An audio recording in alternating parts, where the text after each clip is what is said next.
आदाब नाज़रीन, शाम 6 बजे में आपका इस्तकबाल है। मैं हूं आपके साथ रेशमा फारूकी।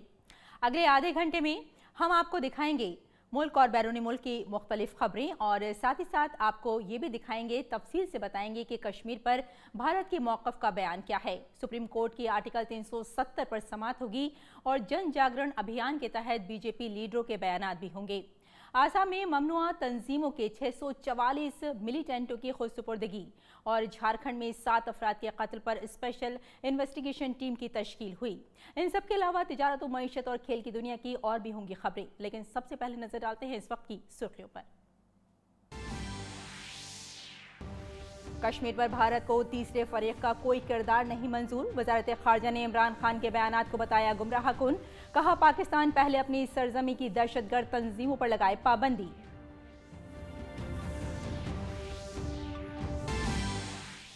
बीजेपी सदर जेपी नड्डा और उत्तर प्रदेश के वजीर आला योगी आदित्यनाथ ने आगरा में अवामी बेदारी रैली से किया खिताब। शहरियत तरमीमी कानून पर गुमराही फैलाने का अपोजिशन पर लगाया इल्जाम।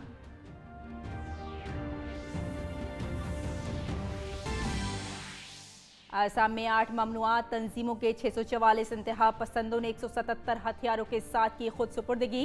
उल्फा, NDFP और आदिवासी डिफेंस फोर्स जैसी ममनुआ तंजीमों से वाबस्ता इंतहा पसंदों ने वजीर आला सोनोवाल के सामने की खुद सुपुर्दगी। दिल्ली असेंबली इंतखाबात के लिए सियासी सरगर्मियां तेज। मरकजी वजीर दाखिला और बीजेपी के सीनियर लीडर अमित शाह करेंगे रैलियों से खिताब। वजीर आला अरविंद केजरीवाल भी कर रहे हैं रैलियों को खिताब।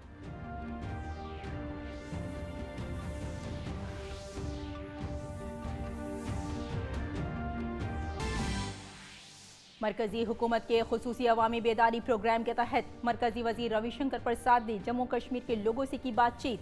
कहा वजीर आजम चाहते हैं रियासत की चार जानिब तरक्की। कहा तरक्की चाहते हैं जम्मू कश्मीर के अवाम।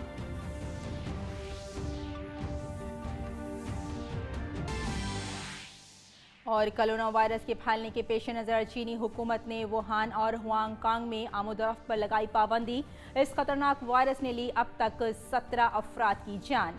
600 मुतासिर। भारत मुकम्मल तौर पर इस सूरत हाल से निपटने के लिए है तैयार।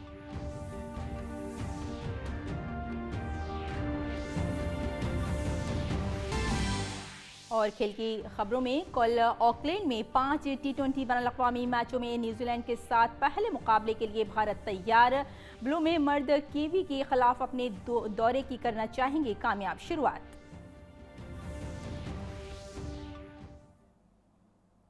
आइए नाज़रीन, अब तफसील से खबरों पर नजर डाल लेते हैं।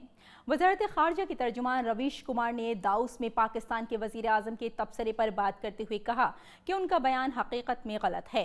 उन्होंने कहा कि पाकिस्तान का दहशतगर्दी पर दोहरा मेयार दुनिया के सामने आ गया है। पाकिस्तान को अपने मुल्क में दहशतगर्दी को फ़रोग़ देने वाली तंजीमों के खिलाफ कार्रवाई करनी चाहिए।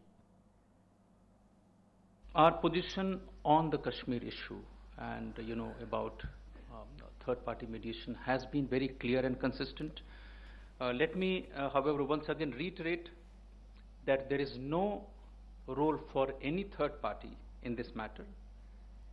If at all there are any bilateral issues between India and Pakistan that needs to be discussed, it should be done between the two countries under the provisions of Shimla Agreement and Lahore Declaration.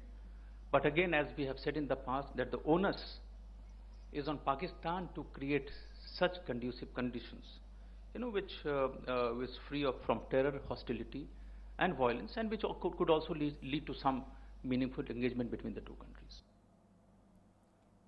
वज़ारत खारजा ने कहा कि कश्मीर पर भारत का मौक़िफ़ बिल्कुल वाज़ेह है। वज़ारत खारजा ने यह भी कहा कि इस मामले में तीसरे फरीक के दखल की ज़रूरत नहीं है। अगली खबर पर नजर डालते हैं। आसाम में 8 ममनुआ तंजीमों के 644 इंतहा पसंदों ने 177 हथियारों के साथ खुद सुपुर्दगी कर दी है। पुलिस के मुताबिक ये सभी इंतहा पसंद ULFA, national democratic front of Bodoland, RNLF, communist party of India, माओनवाज जैसी ममनुआ तंजीमों से वाबस्ता हैं। इन सभी ने वजीर आला सर्बानंद सोनोवाल के सामने हथियार डाले हैं। आसाम पुलिस ने हालिया दिनों में इतनी बड़ी तादाद में इंतहा पसंदों की खुद सुपुर्दगी को अहम दिन करार दिया है। आसाम के वजीर आला सर्बानंद सोनोवाल ने उम्मीद जाहिर की है कि सब अब आसाम की तरक्की में ताउन करेंगे। उन्होंने कहा कि इन सभी इंतखा पसंदों को अब रियासती हुकूमत की पॉलिसी के तहत समाज के मरकजी धारे में शामिल किया जाएगा। और आज ये अनुष्ठान मैं आप सबका मुख्य धारा में शामिल होने पर स्वागत करता हूं। अब हम साथ मिलकर राज्य के विकास के लिए काम करेंगे, जिससे असम की गिनती देश के विकासशील राज्यों में की जाए।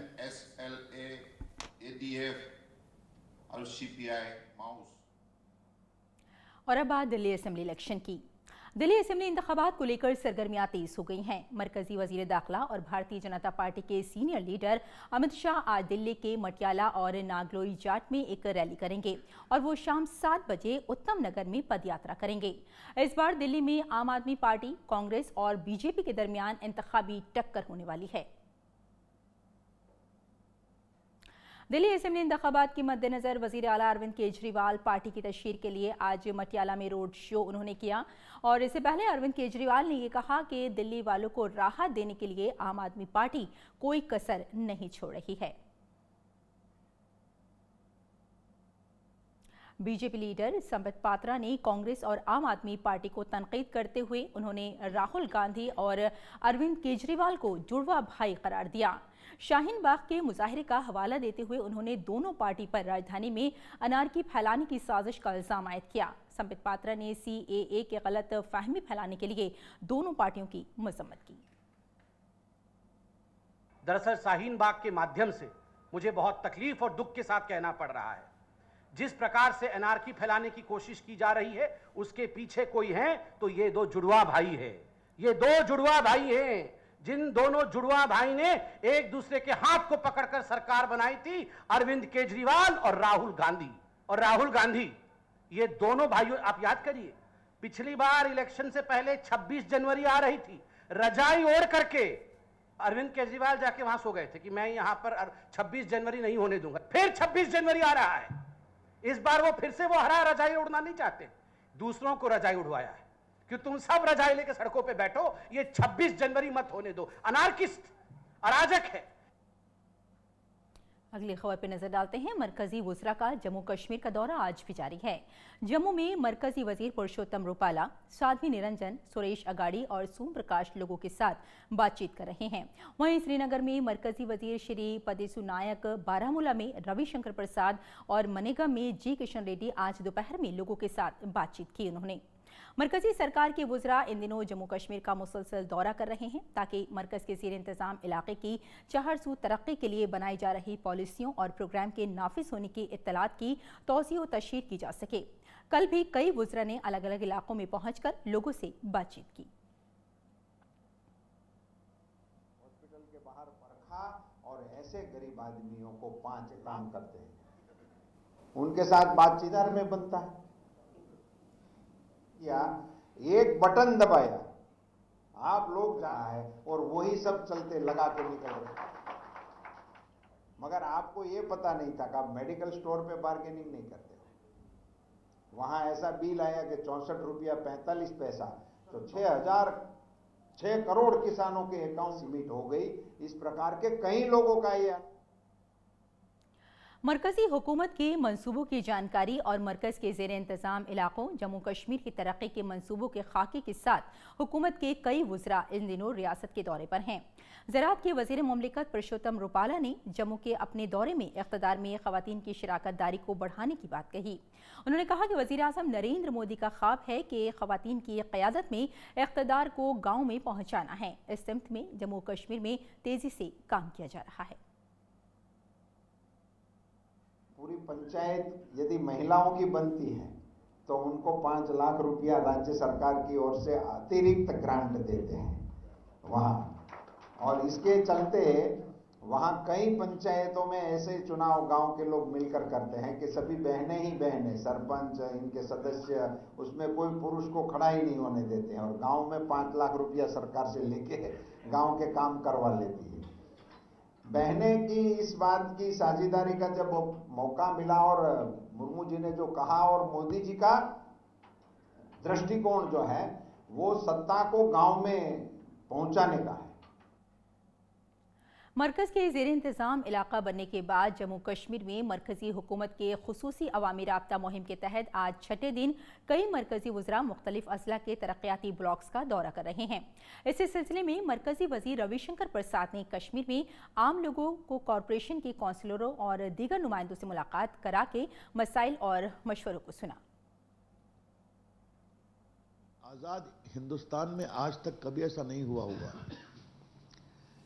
कि एक साथ भारत सरकार के करीब करीब सारे मंत्री कहा गया कि एक स्टेट विजिट करो।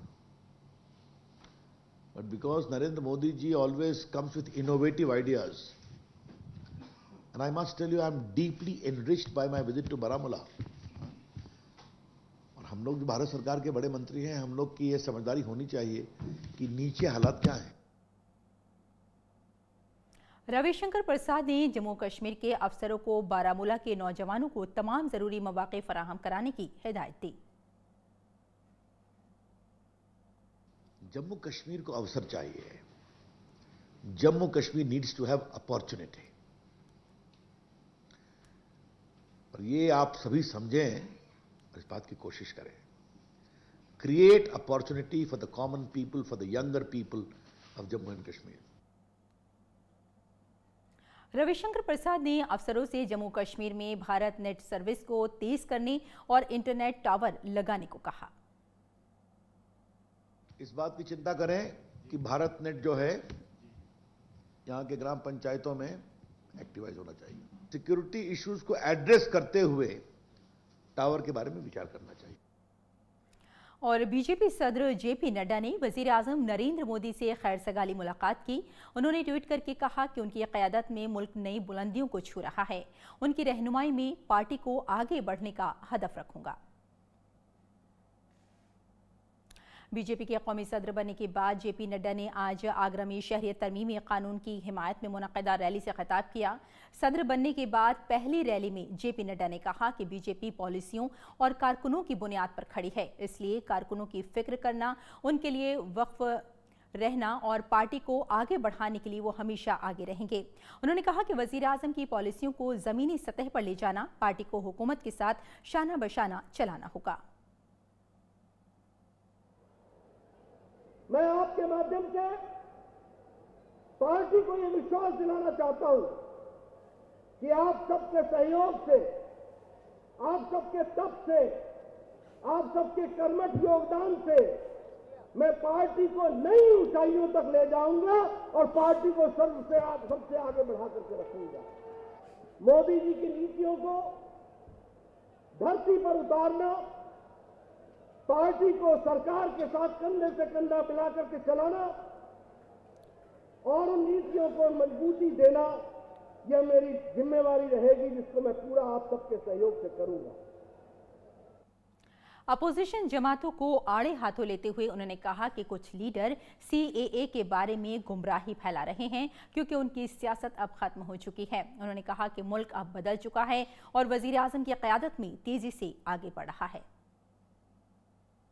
कांग्रेस पार्टी कहती है कि इसमें तुम्हारी नागरिकता छिन जाएगी और खास करके मुस्लिम भाइयों को कहा जाता है कि तुम्हारी नागरिकता छिन जाएगी। अरे मित्रों, ये कानून नागरिकता देने वाला है, लेने वाला नहीं है। लेकिन क्या बताएं, अगर राहुल गांधी 10 लाइन भी सीएए पर बोल दे और 2 लाइन में यह बता दे कि इसमें ऑब्जेक्शन क्या है, तो मैं मान जाऊंगा, मैं मान जाऊंगा। जिन्होंने कानून पढ़ा नहीं, जानते नहीं, जिनको उसकी कोई जानकारी नहीं है, वह देश में लोगों को भड़काने का काम कर रहे हैं। रैली से खिताब करते हुए जेपी नड्डा ने कहा कि इस कानून से घबराने की जरूरत नहीं है। सीएए को अवाम का कानून बताते हुए इस मुल्क के अवाम की हिफाजत करने वाला कानून करार दिया। शहरियत तरमीमी कानून की हिमायत में बीजेपी की अवामी बेदारी मुहिम जारी है। पार्टी के तमाम वुज़रा और लीडर अवाम के दरमियान जाकर कानून के बारे में बता रहे हैं। आगरा जाते वक्त बीजेपी के कारकुनों ने जेपी नड्डा का जगह जगह खैर मकदम किया। उत्तर प्रदेश के वजीर आला योगी आदित्यनाथ ने भी रैली से खिताब किया। उन्होंने कहा कि जो लोग तोड़फोड़ करके मुल्क में बदअमनी फैला रहे हैं उनकी जायदाद जब्त की जाएगी। तशद्दुद करने वालों को बुज़दिल करार देते हुए उन्होंने कहा कि खवातीन और बच्चों को आगे करके बदअमनी फैलाने की कोशिश की जा रही है, जिससे हुकूमत सख्ती से निपटेगी। जो लोग कल तक सीबी के आह्वान पर, पीएफआई के आह्वान पर जगह जगह आगजनी की घटनाओं को अंजाम दे रहे थे, आज उनको लगने लग गया कि अब अवैध रूप से बनाई गई प्रॉपर्टी जब्त हो गई, तो वे लोग तो दुम दबा करके बैठ गए। अब अपनी महिलाओं को और बच्चों को आगे करके जगह जगह माहौल खराब करने का प्रयास कर रहे हैं। आप चिंता की कोई बात नहीं, सारे मामलों को सरकार और प्रशासन अपने तरीके से समाधान भी निकालेगा। आंदोलन और अपनी बात को रखने का अधिकार प्रत्येक को है, लेकिन इसके नाम पर उपद्रव और देशद्रोही कृत्य करने की छूट किसी को नहीं होगी। अगली खबर झारखंड से है। झारखंड में 7 अफराद के कत्ल ने गुदड़ी के लोगों को हिलाकर रख दिया है। एसपी इंद्रजीत ने बताया कि जंगल के पास से कुल 7 अफराद की लाश मिलने के बाद कत्ल का मामला सामने आया है। डेड बॉडी को सामने के जंगल में जो है बरामद किया गया। 7 डेड बॉडी हम लोग को बरामद हुए, जिसमें सभी को पहचान कर ली गई है। उस गुलीकेरा गांव में 5 घरों में जो है उसी गांव के 9 व्यक्ति के ऊपर आरोप है कि उन लोगों ने तोड़फोड़ किया था। तो उसी तोड़फोड़ के पश्चात जो है इन लोगों ने 19 तारीख को यानी रविवार को एक मीटिंग बुलाई थी। रविवार में पंचायत के दौरान जो है 9 व्यक्तियों को जब प्रस्तुत किया गया तो उसमें उन लोगों ने 2 व्यक्ति जब भागने का प्रयास किए तो अन्य 7 व्यक्तियों को जो है इन लोगों ने वहाँ पर प्रहार करके मारा। डिस्ट्रिक्ट कमिश्नर अरवर राज कमल ने मुतासिरा कुंबे को यकीन दहानी कराते हुए कहा कि महलूकीन के एल कुंबा के साथ तमाम ज़रूरी इमदाद की जाएगी। मर्डर केस होता है या कोई रेप केस होता है उसमें विक्टिम कंपनसेशन करके एक प्रावधान होता है। इसमें डालसा का एक कमेटी बना हुआ है, प्रिंसिपल डिस्ट्रिक्ट जज के अध्यक्ष होते हैं, उपायुक्त और पुलिस अधीक्षक भी सदस्य होते हैं। जल्दी से जल्दी जो भी पीड़ित परिवार है उनको विक्टिम कंपनसेशन का लाभ देने के लिए हम प्रयास करेंगे और विशेषकर कुछ और भी सहायता के लिए अगर प्रावधान है या कुछ राज्य सरकार अगर निर्णय लेते हैं तो उसके बारे में हम लोग अवगत कराएंगे संबंधित को और लाभ भी पहुँचा देंगे। झारखंड के वजीर आला हेमंत सोरेन ने मगरबी सिंहभूम के बुरुगोली केला गांव में 7 अफराद के बहिमाना कत्ल की वारदात के बाद झारखंड वजारत में chief secretary, additional chief secretary दाखिला, डीजी पुलिस और पुलिस महकमे के दीगर अफसरान के साथ एक आला सतही जायजा मीटिंग की। वजीर आला ने जायजा लेते हुए ये वाज़ेह किया कि ये सही है कि पुलिस हर जगह नहीं रह सकती है, लेकिन पुलिस का काम करने का तरीका ऐसा होना चाहिए कि अवाम का भरोसा उस पर बरकरार रहे और जुर्म करने वाले और कानून तोड़ने वालों में पुलिस की दहशत बनी रहे। वजीर आला ने कहा कि कानून सबसे ऊपर है और वारदात में मुलविस मुलजिमीन को बख्शा नहीं जाएगा।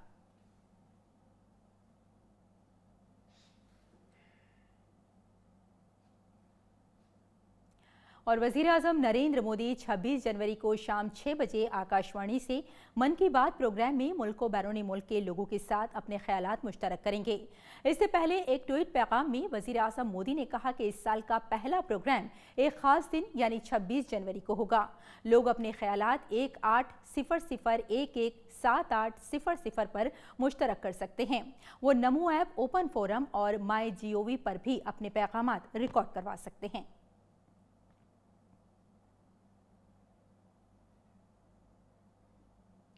तुम मुझे खून दो, मैं तुम्हें आज़ादी दूंगा। जय हिंद जैसे नारों से आज़ादी की लड़ाई को नई तवानाई देने वाले नेताजी सुभाष चंद्र बोस की आज जयंती है। खून के बदले आज़ादी देने का वादा करने वाले नेताजी सुभाष चंद्र बोस का नाम भारत की जद्दोजहद आज़ादी की तारीख में सुनहरे अल्फाज में रकम है। आज़ाद हिंद फौज के बानी और अंग्रेज़ों से मुल्क को आज़ाद कराने में अपना गिरां कदर ताउन देने वाले नेताजी का जन्म 23 जनवरी 1897 को उड़ीसा के कटक में हुआ था। उन्होंने अपनी पूरी जिंदगी मुल्क के नाम कर दी और आखिरी सांस तक मुल्क की आज़ादी के लिए जद्दोजहद करते रहे। नेताजी हर कीमत पर भारत को गुलामी की बेड़ियों से आज़ाद कराने के लिए बेचैन मुल्क के नौजवानों का चेहरा माने जाते हैं। वो कांग्रेस के सदर भी रहे। मुल्क की आज़ादी की तारीख में बोस की जिंदगी और मौत भले ही पुरस्कार मानी जाती रही हो, लेकिन उनकी हुब्बुल वतनी हमेशा गैर मशकूक और काबिल तकलीद रही। सदर जमहूरिया, नायब सदर और वजीर आजम ने नेताजी को खिराजी अकीदत पेश किया है। सदर जमहूरिया रामनाथ कोविंद ने सुभाष चंद्र बोस की जयंती के मौके पर उन्हें खिराजी अकीदत पेश किया। सदर ने ट्वीट करके कहा कि नेताजी सुभाष चंद्र बोस की जयंती पर उन्हें मेरा सलाम। वो हमारे सबसे मकबूल नेशनल हीरो और जंग आज़ादी के अजीम मुजाहिदीन में से हैं। उनके कहने पर लाखों भारतीय जंग आज़ादी में कूद पड़े और अपना सब कुछ कुर्बान कर दिया। उनकी बहादुरी और हुब्बुल वतनी हमें तरकीब देती रहेगी। वज़ीर आज़म नरेंद्र मोदी ने नेताजी सुभाष चंद्र बोस को याद करते हुए एक वीडियो शेयर किया है। सुभाष चंद्र बोस एक ऐसा वीर सैनिक जिसने आजादी की लड़ाई में अहम भूमिका निभाई। दिल्ली चलो, तुम मुझे खून दो, मैं तुम्हें आजादी दूंगा जैसे ओजस्वी नारों से नेताजी ने हर भारतीय के दिल में जगह बनाई। नेताजी का एक ही उद्देश्य था, एक ही मिशन था, भारत की आजादी, मां भारती को गुलामी की जंजीरों से मुक्त कराना। यही उनकी विचारधारा थी और यही उनका कर्म क्षेत्र था। अपने लक्ष्य के प्रति जिस व्यक्ति का इतना साफ विजन था, लक्ष्य को हासिल करने के लिए जो अपना सब कुछ दांव पर लगाने के लिए निकल गया हो, जो सिर्फ और सिर्फ देश के लिए समर्पित हो, ऐसे व्यक्ति को याद करने भर से ही पीढ़ी दर पीढ़ी प्रेरित हो जाती है। आज मैं नमन करता हूं उन माता पिता को जिन्होंने नेताजी जैसा सपूत इस देश को दिया।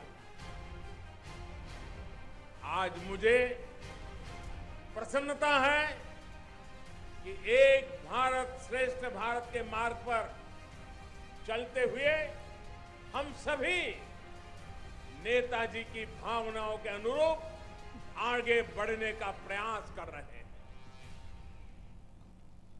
और आइए नाज़रीन, अब चलते हैं अपने साथी असलम बेग के पास तिजारती, बैनुल-अक़वामी और खेल की खबरों के लिए। जी असलम, आज कौन कौन सी खबरें लेकर आए हैं आप? शुक्रिया रेशमा। अब सबसे पहले बात आलमी खबरों की करते हैं। जी।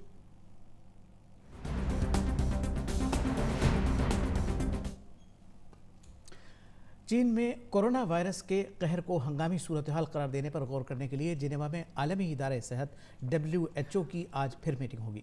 इससे पहले हुई मीटिंग में कोई नतीजा नहीं निकल पाया था। चीन में 17 लोगों को कोरोना वायरस के इन्फेक्शन से मौत हो चुकी है और इसका कहर वुहान, बीजिंग और शंघाई जैसे बड़े शहरों में फैल चुका है। चीन, थाईलैंड, जापान और जनूबी कोरिया में कोरोना वायरस से निमोनिया की अलामत वाले 450 मामलात अस्पताल में आ चुके हैं।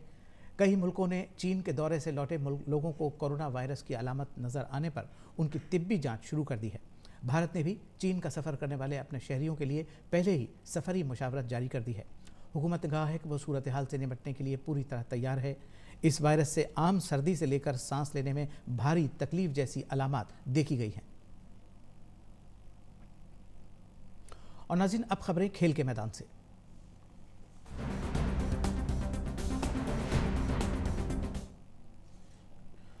विराट कोहली की क़यादत में 3 मैचों की घरेलू वनडे सीरीज़ में ऑस्ट्रेलिया जैसी मजबूत टीम को 2-1 से हारने के बाद अब टीम इंडिया का इरादा जीत के सिलसिले को न्यूजीलैंड के दौरे पर जारी रखने का होगा।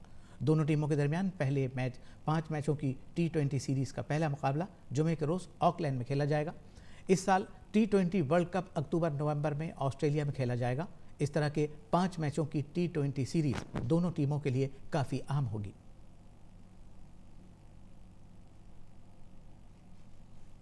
नाज़रीन, बाकी खबरों के लिए वापस चलते हैं मेरी साथी रेशमा के पास। बहुत शुक्रिया असलम हम तक ये खबरें पहुंचाने के लिए। और आइए अब रुख करते हैं दीगर अहम खबरों का।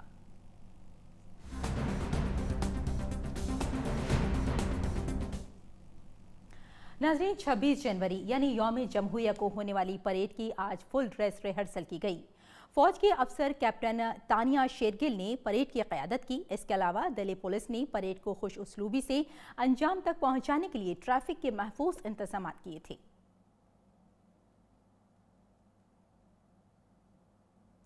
और इसरो के सरबराह के सिवन ने इंसान की मौजूदगी वाले खलाई जहाज़ और तलाश व जस्तजू के मौजू पर बेंगलुरु में मुनक़िदा एक प्रोग्राम में अपने खिताब के दौरान कहा कि गगनयान मिशन सिर्फ इंसान को खला में भेजने से मुताल्लिक़ नहीं है, बल्कि ये मिशन तवील मुद्दती कौमी और बैनुल-अक़वामी ताउन के लिए एक खाका बनाने का मौका भी फराहम करता है।